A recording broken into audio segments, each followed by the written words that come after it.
Hello, everybody. How are you guys doing? Hope everybody is doing amazingly well. Welcome back to another lesson of अंग्रेजी की class. और guys आज की class में हम master करने जा रहे हैं डायरेक्ट ऑब्जेक्ट को. इस क्लास में बात करेंगे कि डायरेक्ट ऑब्जेक्ट क्या होता है, what is a direct object, what can be a direct object, क्या हो सकता है direct object, how to identify a direct object in a sentence, कैसे इसको पहचानेंगे, how is it different from an indirect object और बहुत कुछ. लेसन बहुत डिटेल होगा बट बहुत ही फन होगा, एंड तक जरूर देखना. Alright, let's start with understanding कि डायरेक्ट ऑब्जेक्ट है क्या. What exactly is a direct object? Guys, a direct object is someone or something that receives an action directly. It is a noun or a pronoun that an action is acted upon. एक direct object एक व्यक्ति होता है या कोई चीज होती है जो किसी काम को रिसीव करती है directly. That is why we call it a direct object. Direct क्योंकि उस काम को डायरेक्टली रिसीव करता है, इसीलिए हम इसको डायरेक्ट ऑब्जेक्ट बोलते हैं. अब ये काम डायनेमिक भी हो सकता है नेचर में और स्टेटिव भी हो सकता है, बट आपका डायरेक्ट ऑब्जेक्ट उस काम को डायरेक्टली रिसीव करता है. इस पे वो काम होता है. या तो ये कोई व्यक्ति होता है या कोई चीज, या तो ये नाउन होगा या कोई प्रोनाउन. ऑलराइट, कुछ एग्जांपल्स के साथ इसको बेहतर तरीके से समझेंगे. एग्जांपल नंबर 1, मिमी is cutting vegetables. Cutting what? Vegetables. तो क्या काटा जा रहा है? वेजिटेबल्स. तो काम किस पे हो रहा है? वेजिटेबल्स पे हो रहा है. वेजिटेबल्स रिसीव कर रहे हैं काम कटिंग को. आप कट तो किसी चीज को करोगे ना. कट करने के लिए कुछ होना चाहिए, किसी चीज को या किसी व्यक्ति को आप कट करोगे. तो जिसको आप कट करोगे that is going to be your direct object. D O. Alright, example number 2, we have bought your favourite car. We have bought your favourite car. हमने आपकी फेवरेट कार खरीद ली है. हमने क्या खरीद ली है? We have bought. क्या खरीदा है हमने? किसी व्यक्ति को तो नहीं खरीदेंगे, चीज ही खरीदेंगे. We have bought what? क्या खरीदा है? आप कुछ खरीद सकते हैं, हाँ बिल्कुल. क्या खरीदा है हमने? हमने खरीदा है your favourite car. So here your favourite car is your direct object, क्योंकि इसी पे काम हुआ है, इसी को हमने खरीदा है. Third example, I love your attitude. I love what? मुझे किससे प्यार है? मुझे प्यार है आपके एटीट्यूड से. तो जैसे क्वेश्चन करेंगे आई लव व्हाट, आपको आपका आंसर मिल जाएगा, डायरेक्ट ऑब्जेक्ट मिल जाएगा, दैट इज योर एटीट्यूड. अब देखिए, आप प्यार नहीं कर सकते ना. प्यार करने के लिए कुछ ऑब्जेक्ट चाहिए ना. आप किसी को तो प्यार करेंगे, किसी चीज से तो प्यार करेंगे. You can love a person. I can say I love you. I can say I love Rohan. I can say I love my country. आप किसी चीज से प्यार कर सकते हैं. I love my phone. I love this world. I love everybody. Right? तो जिससे भी आप प्यार करेंगे that is going to be your direct object. Last example, everyone hates John in the MMA community. MMA community में सब लोग John से नफरत करते हैं. तो नफरत तो आप किसी से करेंगे ना, किसी चीज से या किसी व्यक्ति से, जनरली एक व्यक्ति. तो एवरीवन हेट्स हुम. किससे नफरत करते हैं? John. John is your direct object. तो देखिए, इन सारे वर्ब्स के पास एक अपना ऑब्जेक्ट है जो डायरेक्टली काम को रिसीव कर रहा है. अब ये काम डायनेमिक भी हो सकती है, जैसे कटिंग है, जैसे कि खरीदना है. राइट? ये स्टेटिव भी हो सकता है, जैसे कि लव है, जैसे कि हेट है. So this is what a direct object is. Now the question is how to identify a direct object. Direct object को कैसे पहचाने, सेंटेंस में कैसे इसको आइडेंटिफाई करें. तो देखिए, बहुत सिंपल है. आपको करना क्या है? आपको वर्ब से क्वेश्चन करना है, व्हाट का या whom का. इन दोनों में से एक का आंसर डेफिनेटली आएगा अगर आपके सेंटेंस में डायरेक्ट ऑब्जेक्ट है तो. व्हाट का आंसर आएगा एक चीज, एक चीज. राइट? Non living thing. हुम का आंसर आएगा एक व्यक्ति का. दोनों का आंसर नहीं आएगा, एक का आंसर आएगा. अगर दोनों का आंसर आ रहा है तो मतलब आपके सेंटेंस में दो ऑब्जेक्ट्स हैं, डायरेक्ट और इनडायरेक्ट. इनडायरेक्ट ऑब्जेक्ट की अभी बात नहीं करेंगे. तो डायरेक्ट ऑब्जेक्ट अगर सेंटेंस में होगा तो आपका वर्ब इन दोनों का आंसर करेगा, इन दोनों में से एक का. Let me show you some examples and make you understand. Example number 1, I love Jerry. मैं प्यार करता हूं जेरी से. जेरी कोई चीज तो है नहीं, तो व्हाट का आंसर नहीं मिलेगा. I love what, no answer. I love whom? Jerry. I love whom? Jerry. Jerry is your direct object. I love my city. It can be a thing as well. I love क्या? I love what? I love what? Love what? My city, because my city is a thing. अगर person होगा तो question करेंगे whom. I love whom? I love Jerry, right? Example number 3. She slapped her teacher in the class. She slapped her teacher in the class. उसने अपने teacher को class में चाटा मारा। अब चाटा कैसे मारते हैं? देखिए, अपने हाथ को लहराते हुए किसी के चेहरे पे पहुँचाने के काम को हम चाटा मारना बोलते हैं। तो चाटा मारने के लिए आपके पास एक ऑब्जेक्ट होगा ना, आप किसी ऑब्जेक्ट को ही तो स्लैप करोगे, आप स्लैप कैसे कर सकते हो? स्लैप करने के लिए आपके पास कुछ होना चाहिए, किसी का फेस होना चाहिए, तभी आप उसको स्लैप बोलोगे, राइट? सो शी स्लैप्ड, उसने किसको स्लैप किया? हर टीचर, उसने अपने टीचर को स्लैप करा। She slapped whom? हाँ, टीचर, अपने टीचर को। फोर्थ एग्जाम्पल देखिए, लेट्स वॉच, चलिए देखते हैं। क्या क्या देखते हैं? आप कुछ तो देखेंगे ना। Let's watch what? Ask this question, watch what? Answer is a movie. Let's watch a movie. Let's watch, देखते हैं, क्या देखते हैं? Let's watch a movie. Let's watch a film. Let's watch a movie. Let's watch this video. So this is how we identify a direct object, by asking what or whom. जैसे ही आप what और whom का question करेंगे अपने verb से, तो आपको आपका डायरेक्ट ऑब्जेक्ट मिल जाएगा, अगर सेंटेंस में होगा तो। Now the question is, what can be a direct object? Direct object क्या हो सकता है? तो देखिए, डायरेक्ट ऑब्जेक्ट आपका एक नाउन हो सकता है, ये एक नाउन फ्रेज हो सकती है। It can be a pronoun as well, ये प्रोनाउन भी हो सकता है, ये जेरेंड भी हो सकता है, जेरेंड फ्रेज भी हो सकती है। It can be an infinitive as well, to plus base form of verb, it can be an infinitive phrase as well. It can also be a noun clause, ये एक नाउन क्लॉज भी हो सकता है। एग्जाम्पल्स के साथ इसको समझेंगे। Example number one, noun or noun phrase. Example number one, I was playing cricket. मैं क्रिकेट खेल रहा था। मैं क्या खेल रहा था? I was playing what? Cricket. I was playing what? Cricket. Cricket एक noun है। Do you eat meatballs? क्या आप meatballs खाते हैं? Do you eat? Eat क्या? Meatballs. क्या आप meatballs खाते हैं? कुछ तो खाएंगे। Eat transitive verb है। Meatballs object जो कि एक noun है। I will open the box secretly. मैं छुपके से बॉक्स खोलूंगा। मैं खोलूंगा। क्या खोलूंगा? The box object. I will open what? Open what? The box. Open what? The box जो कि है noun phrase. The plus box. The determiner, box noun. It's a noun phrase. Alright? तो ये noun भी हो सकता है, simple noun, one word. It can also be a noun phrase, more than one word. I will open your gift. I will open the gift you gave me on my birthday. So it can be a noun phrase as well. It can also be a pronoun. I love you. I love whom? I love you. So you is the direct object, which is a pronoun, right? I love him. I love her. I love everyone, right? तो यहाँ पर हम pronoun का use कर रहे हैं as the direct object. अब note करिए, अगर आपका direct object एक personal pronoun है, if it is a personal pronoun, एक व्यक्ति को रेफर कर रहा है डायरेक्ट ऑब्जेक्ट, तो मेक श्योर करना पड़ेगा कि वो ऑब्जेक्टिव केस में हो, ऑब्जेक्टिव केस में हो या ऑब्जेक्टिव फॉर्म में हो, राइट? तो me, him, her, you, them, right? इस जो भी आपको स्क्रीन पे दिख रहे हैं, ये सारे हैं ऑब्जेक्टिव केस में प्रोनाउंस, राइट?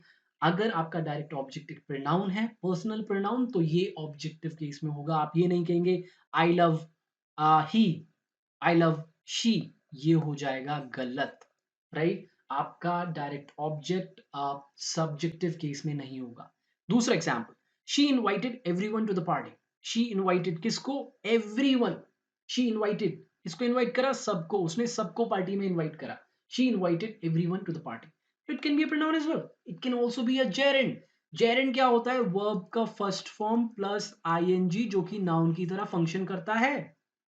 तो एक डायरेक्ट ऑब्जेक्ट जेरेंड भी हो सकता है। I love singing. I love what? I love singing, मुझे गाना पसंद है। नोबडी सिंगिंग हियर, कोई यहाँ पे गाना नहीं गा रहा है। हम बात करें किसी चीज की जो मुझे पसंद है। I love you, I love Rohan, I love my country, similarly I love singing. We hate working with Rohan, हमें नफरत है किससे? एक काम करने से। We hate working with Rohan, तो ये क्या है? जेरेंड फ्रेज है। Hate what? Working with Rohan. So your direct object can also be a gerund phrase. It can also be an infinitive, which is what? To plus base form of a verb. Let me show you some examples. I want to sleep. मुझे सोना है। I want, मुझे क्या चाहिए? मुझे सोना है, मैं सोना चाहता हूँ। I want what? To sleep. This is my infinitive working as the object of the verb want. I want what? To sleep. मैं ये भी बोल सकता हूँ I want you, pronoun हो गया। I want money, noun हो गया। अरे इन्फिनेटिव भी हो सकता है, which is to sleep. I want to sleep, इसको मैं फ्रेज भी बना सकता हूँ, I want to sleep with you, मैं आपके साथ सोना चाहता हूँ। Example number two, we need, हमें जरूरत है, we need to arrange the money, हमें पैसे अरेंज करने की जरूरत है, we need what, to arrange the money. This is an infinitive phrase, infinitive plus उसका object, the money, arrange what, the money. So your direct object can also be an infinitive phrase. It can also be a noun clause, आपका direct object noun clause भी हो सकता है। Examples देखिए, I love what you do, आप जो करते हैं उससे मुझे प्यार है, मुझे प्यार किससे है, what you do, I love what you do, जो कि है एक नाउन क्लॉज, स्टार्ट हो रहा है सबऑर्डिनेटिंग कंजंक्शन व्हाट से, फिर सब्जेक्ट है, फिर इसका वर्ब है। That's a dependent clause working as a noun, object of the verb love, love what you do. I love what you eating, मैं ऐसे ही बोल सकता हूँ, आई लव क्या, what you are eating. That is another noun clause working as the object of the verb love. Love what? What you're eating. You can say whatever you want. आप कह सकते हैं जो भी आप कहना चाहें. You can say क्या, आप क्या कह सकते हैं जो भी आप कहना चाहें. Whatever you want. So whatever you want is a noun clause working as the object of the verb say. Now अब एक बहुत इंपॉर्टेंट चीज समझिए. डायरेक्ट ऑब्जेक्ट सेंटेंस में होने के लिए आपका वर्ब ट्रांजिटिव होना पड़ेगा, आपका वर्ब ट्रांजिटिव होना चाहिए। ट्रांजिटिव वर्ब वो वर्ब होता है जो किसी पे काम कर सकता है, जिसका एक ऑब्जेक्ट होता है। तो अगर वर्ब ट्रांजिटिव नहीं है, अगर वर्ब इंट्रांजिटिव है या लिंकिंग है, तो आपके सेंटेंस में ऑब्जेक्ट नहीं आएगा।